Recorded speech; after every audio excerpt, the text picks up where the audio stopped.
males' testosterone levels have been dropping for the last 40 years, and there's no sign of it slowing down. So who knows what it's going to be like in 10, 20, 30 more years. And it's a very, very scary thing. As a man, when your testosterone levels get too low, you're fucked.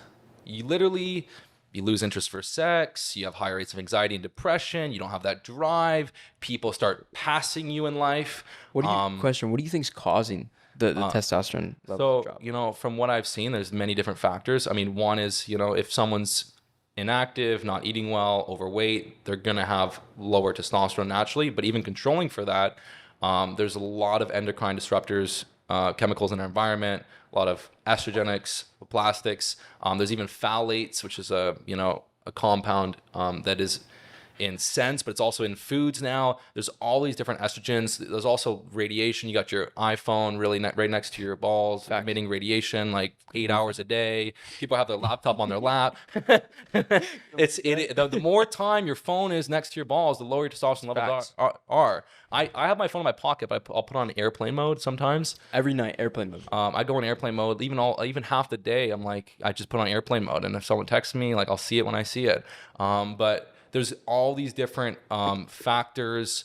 I think also like there's a very strong interplay between your environment, your mindset, testosterone. When you're losing, when your masculinity, you're told your masculinity is wrong. You gotta basically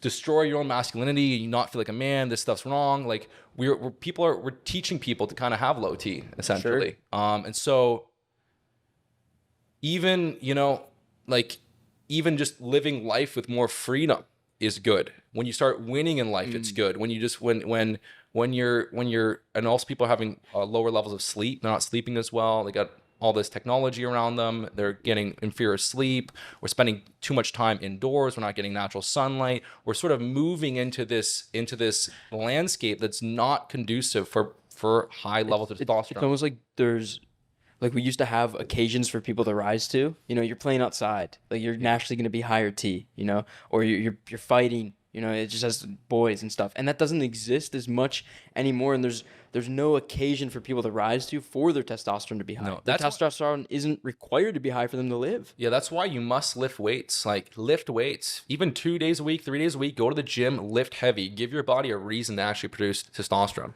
We're not freaking going into combat. We're not fighting. We're showing up in an office job. Lift some freaking weights, do a sprint, do something every single week.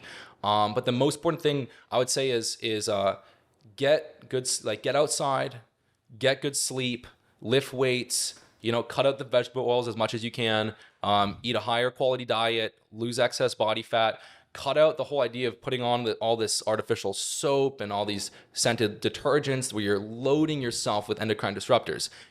Most people every day, 3 times a day, they're just trying to destroy their testosterone. Cut that stuff out.